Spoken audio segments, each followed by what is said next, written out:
Do you understand how important the power of polarity is for manifestation and for creation? You have heard of the phrase that opposites attract.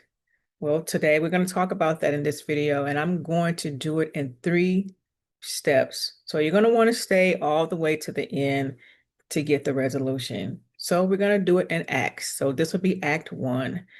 Act 1 is the divine tension. It is the setup. So allow me to set this up for you and paint the picture. So have you ever wondered why opposites exist? Creation doesn't begin with doing, and we must understand that.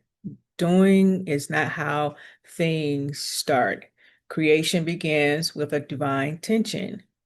In the beginning, all was formless. There was darkness upon the face of the deep. Yet within that void, there was a pulse, there was a whisper, and there was an intense holy tension. In Genesis 1 and 2 says, the earth was without form and void, and darkness was upon the face of the deep.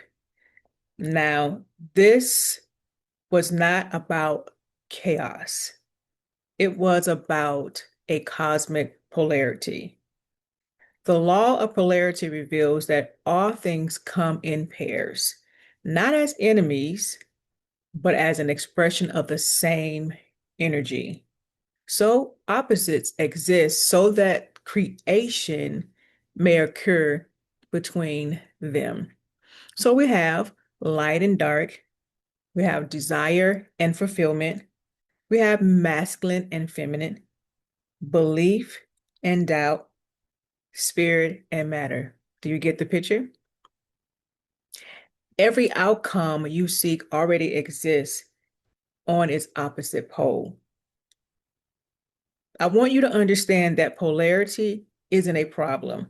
It is actually a portal. It is a sacred tension that births becoming. It is that sacred tension that births out new beginnings. So thus, we can appreciate abundance if we've never known poverty. You can't appreciate healing if you've never, ever been sick. You can't appreciate sunshine if you've never known the rain. Your imagination holds both the end of the pole, which is the desire, and the state of fulfillment. And in this first segment, you're going to awaken to duality, not as conflict, but as creative tension. You begin to see differently. You begin to feel the ache of desire, not as lack, because you're not lacking anything, but as a divine signal. Everything that we feel is a problem, a pain, a challenge, is all a divine signal. It's all the things that your soul is whispering, saying, there's something is longing to be born in me and in you. There's something that is longing to be born through you. This is why we have challenges. This is why we have pain. This is why we have struggle. It all has been divinely orchestrated by the cosmic consciousness because something in you is longing to be born in you so that it can be born through you. Act number 2.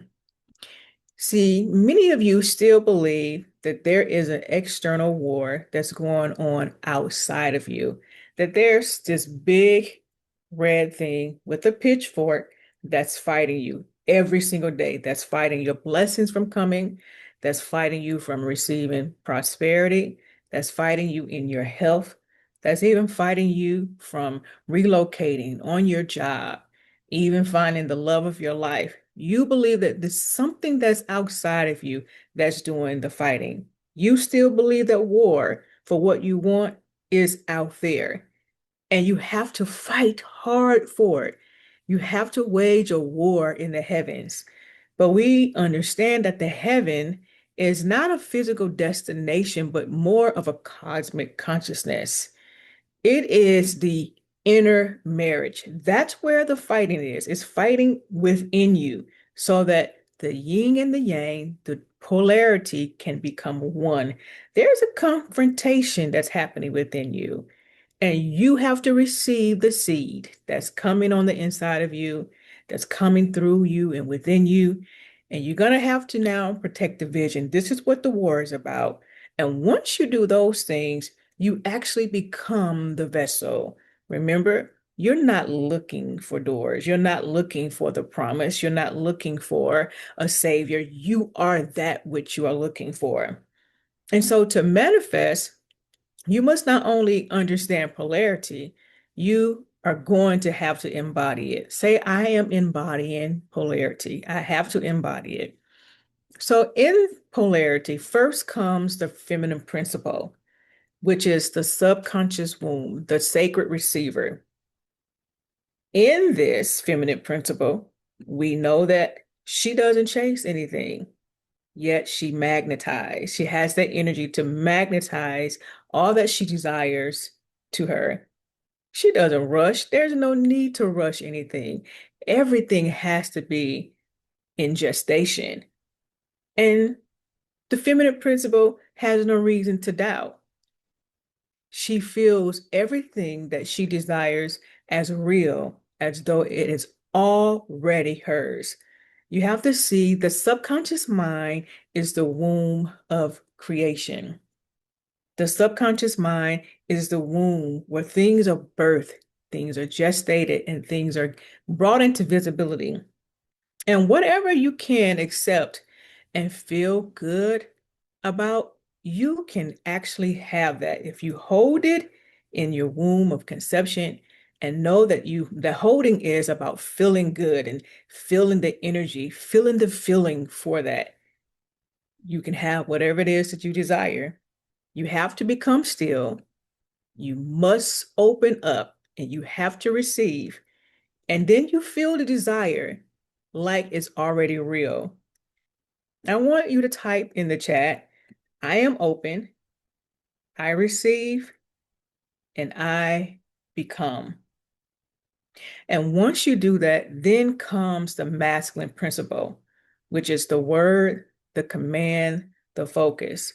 Here, I'm going to give you a book that I really suggest that you read. It's The Three Magic Wands. It's a very good book. Teach you how to use your words and the importance of words, because all of words, all of the English language is a spelling. Everything that we do and say and write down is a spell. So the masculine principle comes to protect the desire. He names the identity. He takes action to bring in alignment. So if you're feeling weak, like that scripture says, let the weak say what? I am strong. You don't have to beg God. You embody God in flesh. You are God clothed in this fleshly suit.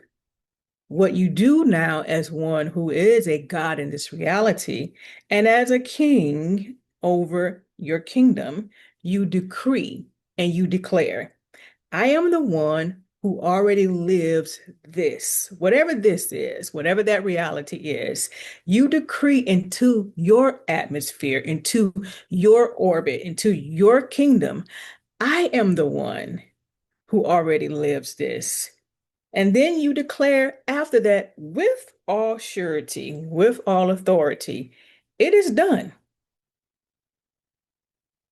Now, doing this causes you to confront your inner duality, not as a battle, because we're not in a war. It is a marriage that's happening on the inside of you that's waiting to be consummated. I know we think that there's a war that's happening outside with an enemy, but there's a marriage within the inner me. All of you are remembering who you are. You're coming back together, you're merging, and the merging of you is waiting for you to consummate and come into full remembrance of your power and of your authority.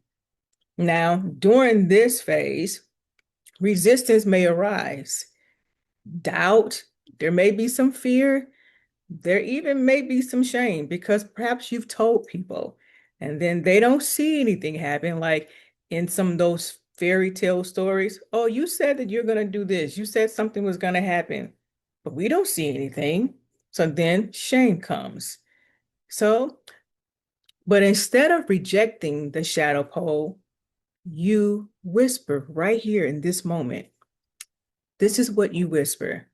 What do I need to feel safe letting this in? Then you alchemize it. Okay. And finally, act number 3, part 3, if you want to call it that. This is the holy union. This is the resolution. Here, you must rest in your power and rise in your vision. Once you do that, this is the moment of transfiguration, when the feeling of the feminine and the faith of the masculine meet. That's why the Bible says, and the two shall become one. It's talking about the feminine and the masculine, the yin and the yang, the subconscious mind and the conscious mind.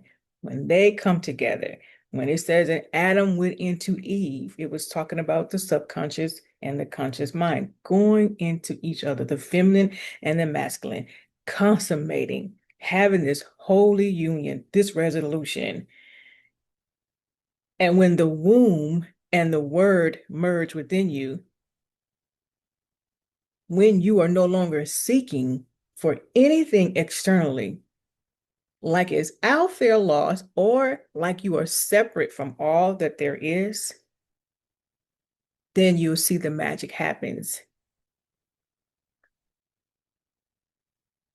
You'll see things begin to unfold for you because you're being that which you desire. Then all the creation began to flow in your direction. In your stillness, in knowing, you receive in faith and in power. You're going to become what it is that you are seeking. And you then start to feel the joy of one that has been chosen for this journey. You start to feel the pleasure of being one who has been selected for this, for the opportunity to receive whatever it is within you, because it's not about receiving it externally. You have to receive it inside of you first. And you receive it inside of you by knowing it is already yours. And I am chosen to receive this. I choose. So the choosers are doing the choosing. This is not about theory. This certainly is not a performance. This really is a sacred marriage chamber within you. The marriage chamber that happens within you. Again, when two become one, you shall say to this mountain, be thou removed, and it shall obey. The two are you. You have the feminine and you have the masculine. You have the yin and the yang, the good, the bad, the light, the dark. All of those twos, those pairs are you. Okay. Now, the inner magnet and the inner sword, they both are within you. The divine feminine and the divine masculine no longer are in opposition, but they're in sacred communion with one another. And this, my friends, this is the esoteric path of manifestation. Number one, I'm going to do a little recap here for you. Number one, I want you to feel the desire. This is the feminine. The feminine is just all about feeling and flowing. Okay. Number two, Speak the commands. This is the masculine energy. The masculine is the doing, but the feminine is the flowing. And number three, sit in union. This is a sacred marriage. It's a sacred marriage between the yin and the yang, the masculine and the feminine, the two becoming one. And the two, again, are you. You're becoming who you have always been. You're remembering who you are. It's all about you coming into awareness, coming into alignment to know that you're not separate from anything that you desire. Nothing is outside of you that's fighting you. It's the inner me, it's the inner marriage that's happening. It's not even an inner fight, but there's a marriage that's happening, and it feels like war. It feels like anxiety. It feels like challenges. It feels like struggle. It feels like pain. But that is only because there's a quantum leap that you're getting ready to experience. There's a new place that you're going, and you have to go up into the place, into the heath of place, which is heaven. You have to go up into the mountain, like Moses said, in order to receive what is yours. Now, when I said go up, meaning go within you, in your own temple, in your own sanctuary, in your own sacred space, and dwell there. And know that you are already everything you desire. You're already that. You are already everything that you desire. Now, I want you to say this with me and say it out loud. Say it with all authority, like you actually really know that this is already done. I am the woman who already lives this life. I am the man who already lives this life. I am the receiver of my divine inheritance, not out there, but in here. I receive it in here. And this right here, that statement alone is how you know that heaven has touched earth. This is how heaven touches earth. In Revelations, it says there will be a new heaven and a new earth. This is the new heaven. This is the new earth. And it's happening through you, through your consciousness, your conscious awareness about who you are and you remembering who you are and what you are. This is how heaven touches earth. Heaven, the heave the place, earth, you. And even though the heaven is the heave the place in the mind, consciousness, and the earth is you, all of those things are happening through you. And my final thoughts, I want to remind you about who you are. Reminding you constantly, because we constantly have to know. You don't get what you want. You get who you are. When it comes to opposite attract and you attracting someone that you like, it's going to be exactly who you are. So you got to wrap your mind around it. Well, opposite attract, it's going to be somebody that's different from me. No, it's going to be exactly what you are. Change your conception of yourself, and you will change your entire world. You are both the seed and the sower. You're both the womb and the word. You're both heaven and earth, joined together in flesh. I want to remind you that polarity is not your problem. It's actually your power. And I want to challenge you this week to activate the sacred union within you and activate your sacred inheritance.